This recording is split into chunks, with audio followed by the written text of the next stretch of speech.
บ่เอาบ่เอาเด้อโอ้ลูกโอ้ชื่อบ่ลูกสบายดีเด้อสบายดีสบายดีเด้อลูกสบายดีน้องเด้อสบายดีน้องเด้อเน่นั่นๆบ่เอาสบายดีไอ้นั่นมียังหน่อย บ่น้ำแอร์ซะละ แต่ตัวบ่เอาเลย บ่เอาย่าลูกเต้าลูกอันอยู่เงินไทยพ่อเด้อพ่อพาพ่อปู่ไปกวดเด้อ มัน อันนั้นดิมันให้มันนมให้บ่มาเลยยืนเลย ชื่อบ่ลูกชื่อหยัง ก็คือหูย่าเลยเนาะไม่ได้หวานหรอกเข้าคือคุกกี้เนี่ยนั่นน่ะมันบอกหรือว่าเป็นอันเฮาแบกตามนั่นนี่ชื่อน้องบ่บัวแล้วเราขึ้นดีๆเดี๋ยวเอาซื้อหยังขึ้นเอาลูกไปยืนมอแล้วว่าชื่อน้องได้บ่สิมาดูถามดูชื่อน้องได้บ่ว่ามั้ยถามดูอย่าไปยิงแก้วก็ได้เด้เอากด บ้าก็บ่ก็ได้ ไปกดไอเด้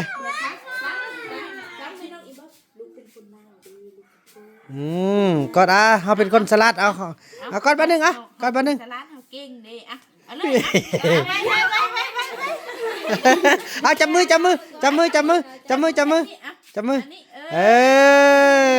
โอ้ป้าสมองความจงจำสั้นเนาะจนนี้ยินไอ้แม่จนนี้นู่นบอกจึงชื่อเนาะลืมหมดน้องตัวซื้อเต้าเด้อน้องเต้าโอ้ยโดย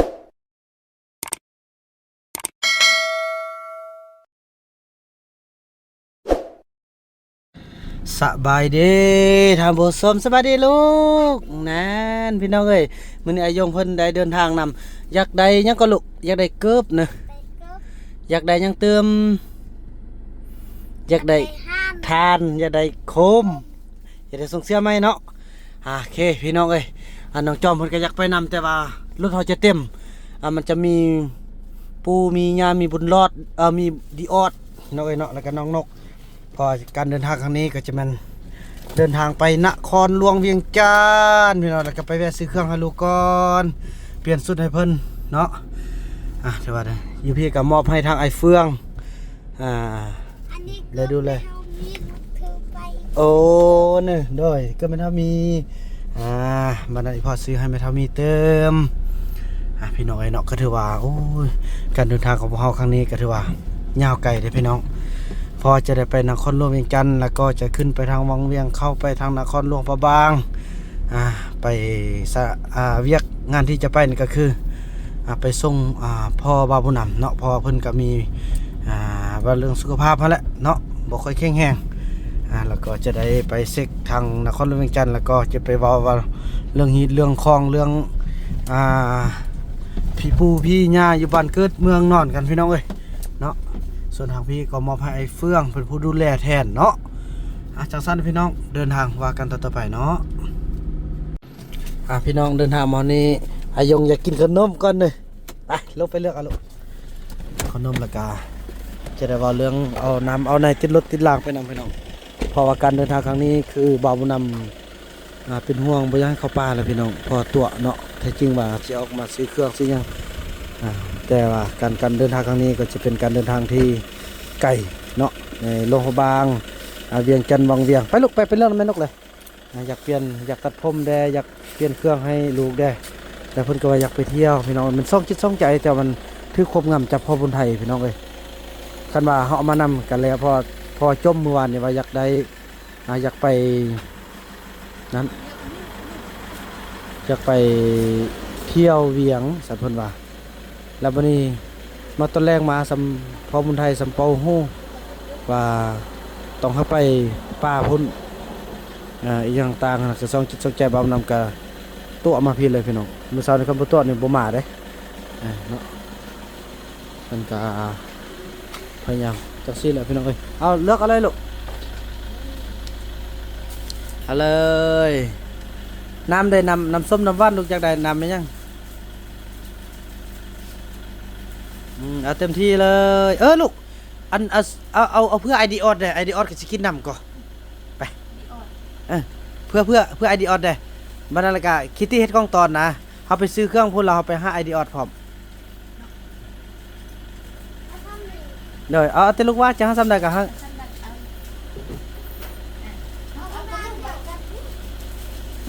sao không giang vậy lục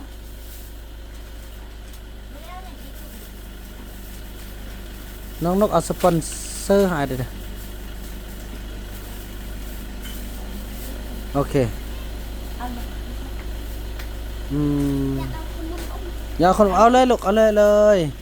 เอาไอ้สีดำอันนึงเด้การเดินทางพี่น้องเอ้ยเริ่มเอาเอาไอ้สีดำแหละเอาเลยลูกขนมในขนมอมในใส่ถุงยางให้อันยายเพิ่นใส่ถุงยางให้ไหมลูกใส่เลยของลูกนะเอาเลือกเอาลูกเอ้ยเพิ่นว่าอยู่ป่าบ่มีขนมเลือกเอาเลยเด้อลูกจะเอาซ้ำได้เอารถอยู่ป่าบ่มีขนมเพิ่นว่าบ่มีติลูกอยู่ป่าน่ะ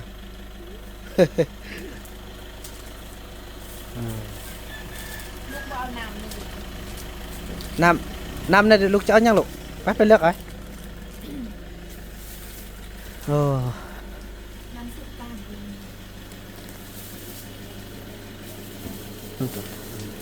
ở đây lục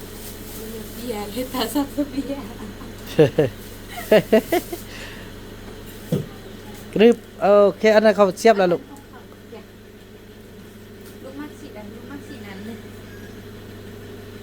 เอาท่อเด้ท่ออีสานนั่นเอากินเจ้าอ่ะเจ๊แตกจะต้องกินเลยนอลูกนอ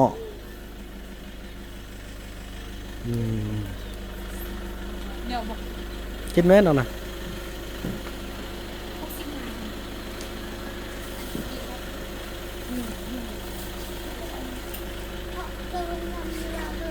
đờiเอาไปพี่ลูกเอาไปทั้งอย่าง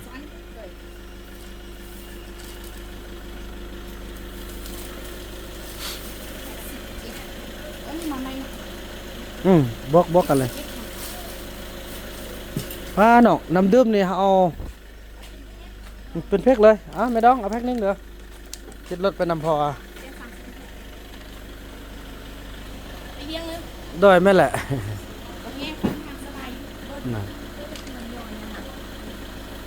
บวกไส้นี่เด้อโอเคท่านผู้ชมเนาะเดินทางกันพี่น้องเนาะพี่น้องเดินทางมอดนี่แล้วพี่น้อยว่าจะไปซื้อเครื่องอายุมันก็สำหรับก่อนเนาะ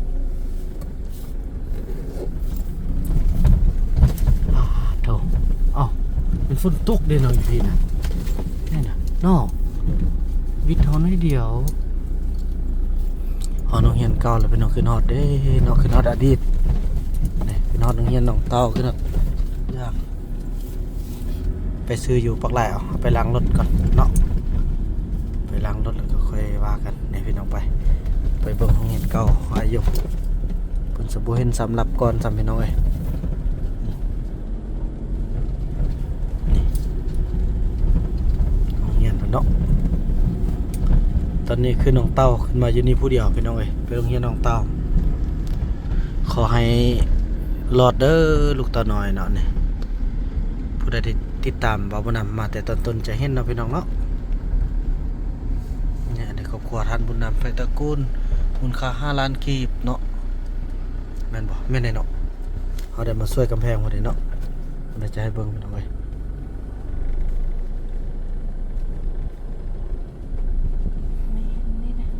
นี่เนาะนี่อันนี้ทานบุญนำแพรตระกูลพร้อมด้วยครอบครัว5 ล้านกีบพี่น้องเนาะโอ้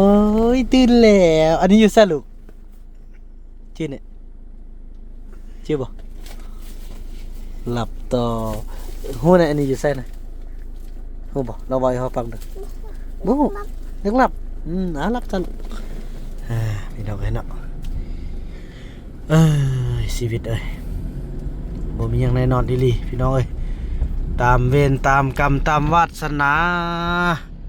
วาสนาอายงคืออยากหลับนั่นแหละก็สิสู้พี่น้องเพราะว่าตั้งใจให้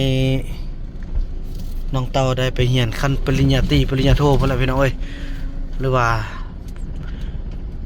ค คันว่าเฮียนได้ดีก็ฮอดคันไปเมืองนอกพุ่นแหละพี่น้องเนาะพอตอนนี้ก็เริ่มพี่น้องเอ้ยตั้งเป้าหมายไว้อยู่คันคนเดียวก็น่าจะรอดอยู่พี่น้องเนาะคันหลายคนนี่บ่รอดคือว่าแหละถ้าเฮาฮู้แบบนี้น่ะพี่น้องแยกอยู่คนละบ่อนก็อาจจะดีแต่บ่ฮู้แหละพี่น้องเอ้ยแล้วก็อีกอย่างมันก็ทุกอย่างมันบ่พร้อมมาแหละในตอนนั้นเนาะแต่ว่าตอนนี้คือกันพี่น้องเอ้ยแต่ว่าจะแยกก็จักผู้ใดสิมาเบิ่งผู้ใดสิมาแย่งแบบว่าจริงใจคือกับครอบครัวเฮานะมันค่อนข้างยากพี่น้องเอ้ยเนาะบ่ต่างหยังกับคนเฮาแหละตอนยังดีๆก็ว่าซั่วบัดตายไปก็มันดีก็ยังต่างประมาณนั้นแหละพี่น้องเอ้ยเนาะสมเทียบกันไปนั่นแหละบัดนี้ก็ได้ประกอบส่วนนำในการสร้างซิมก็5ล้านกว่ากีบพี่น้องเอ้ยเนาะช่วยบ่ได้ช่วยได้ก็ช่วยกันไปพี่น้องเอ้ยน่ะทางยากน่ะเฮาไปแวะเอาปูนิดนึงเนาะลูกเนาะเอาปูนิดนึงแล้วก็เดินทางต่อโดยปูเอาปูไปกวดของหม้อแดแล้วก็ไปซื้อเครื่องได้เนาะนี่ฮู้ตาน้อยเห็นแล้วพุ่นตาน้อยเห็นแล้วได้ถามอันตาน้อยได้ชื่อบ่อันนี้มันผู้เด้อสินะเนาะบ่มีหยังติแต่เขาอีพ่อสิฮู้ก็เฮาน่ะเต่าน้อยฮู้น่ะเฮาน่ะลูกมาเบิ่งมันคือได้ไปมื้อนี้เฮาลงแล้วมื้อนี้ก็จะค่อยเอาเครื่องขึ้นรถลง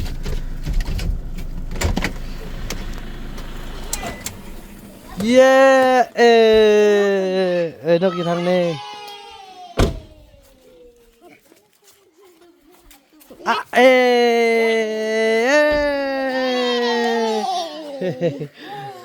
อย่าใครดูใครตู้บังผู้ใดอยู่ไหนว้าบ่เอาเด้อโอ้ลูกโอ้จื้อบ่ลูกสบายดีเด้อสบายดีเด้อลูกสบายดีน้องเด้อเน่นั่นบ่เอาสบายดี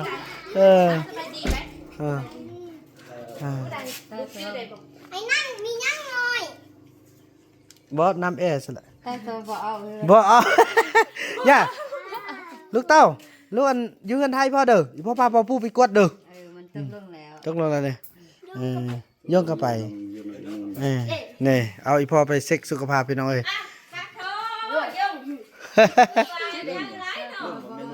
เฮาก็เก่าบ่อ้ายผมยาวเลยก็ได้อันนั้นดิมันนอนเขาบอกเลยชื่อบ่ลูกชื่อหยังก็คือหูย่างเลยเนาะไม่ใช่หวานหรอกเขาคือมัน กี้เนี่ยนั่นน่ะมันแบบ หรือว่าเป็นน้ำผักแป๊กตามนั่นนี่ชื่อน้องบ่บัวแล้วเราขึ้นดีๆเดี๋ยวเอาชื่อหยังขึ้นเอาลูกไปยืนหม้อแล้วว่าชื่อน้องได้บ่สิมาดูถามดูชื่อน้องได้บ่ว่ามั้ยถามดูอย่าไปยิงแก้วชื่อละติซื้อหยัง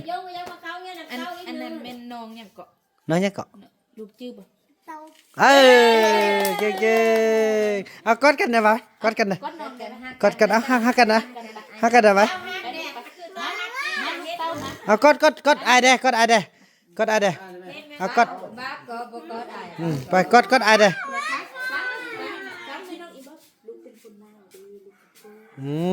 กอดเฮาเป็นคนสลัดเอากอดบัดนึงกอดบัดนึงสลัดเฮาเก่งเด้เอาเลยเอาจับมือ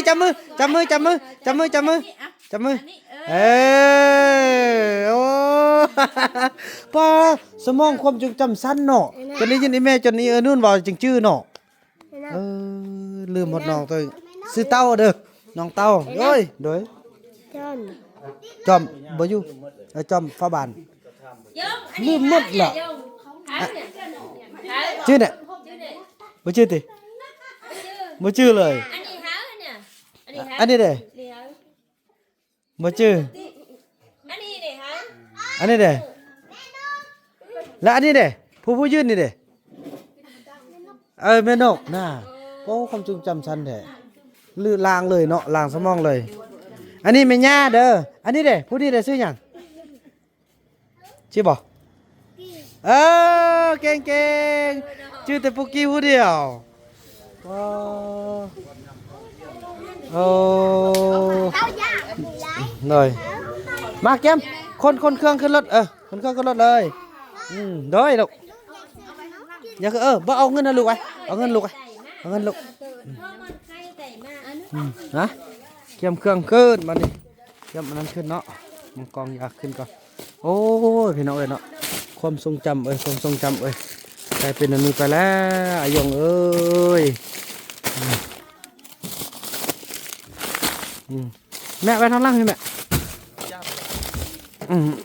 เอาอย่าไปนะแค่ฟ้าถ่ายกันได้ก่อน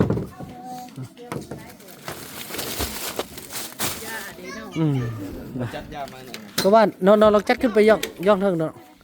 โอ้โทเอาให้อันนั้นได้แล้วไอ้ยงเฮาไอ้ยงลูกเฮาไปซื้อพุ่นเอาดอกเครื่องเนาะโดยซื้อเกลือมาเด้อบัดไปกันมาบัดสิมาเท่าไหร่กันโอเคอันนี้ให้นี่อันนี้ให้นี่พากันซื้อกินนำกันแหละรวมๆแหละเด้อโอ้โทพี่น้องเลย มือละเก้าพานอนตื่นช่วยมือละแป๊บเดียวนอนไปนู้น หาเด้ออีพ่อไปปัวปูมาแล้วก็เขาอันนี้พ่อมาส่งคือเก่าเด้อนี่ผมลมยาวแล้วเด้อลูก อันนี้ก็เอาขึ้น โดยอย่าทำไอ้ยงบ่อยากเข้าเฮียนนำน้องเนี่ยสิทำเด้อเอาทำดูลองทำดูบ่อย่าละเฮาซื้อผู้เดียวเนาะซื้อ โยมกินปลาเนี่ยมาตื่นโตนี่มาส่งน้องเต้าเลย นี่เอาอันนี้เด้อย่าบัดนี้ย่าเฮาไปจกมาตอนน้องเนาะอันลูกเบิ่งดูมีบ่อยู่ห้อยสินาลองไปเบิ่งดูมีนึหลายบ่โอ้เคยตัว guess บ่ guess เนาะ ตอนเมนูเนี่ยเด้อมาบรรณาเนี่ยเด้อ โดยสิเนาะเด้อไปเนอโอ้ใต้โอ้เด็ดหอนก็ไว้พื้นเนาะเลยพี่น้อยจัดเกียมเครื่องก่อนเนาะแล้วก็ว่ากันพี่น้องแล้วอยู่เบื้องเต้าเด้ออันนี้คือตัดแบบอันนั้นอีกแล้วอย่าตัดแม่นั่นนี่ตัดเองอย่าตัดเด้อลูกบ่ต้องตัดเด้อให้มันยาวเด้อชิ้นงามๆลูกผมบอกแค่บ่งามพี่น้องเอ้ยถูกเครื่องอัดยัดเลยพี่น้องเอ้ยเต็มที่เลยฟังเด้อน้องเด้อน้องเต้าเด้อเบิ่งดีๆเด้อพี่น้องนี่ถือว่าพี่น้องเอ้ยอันนี้ก็เสือกบ่พี่น้องค่อยไปเอา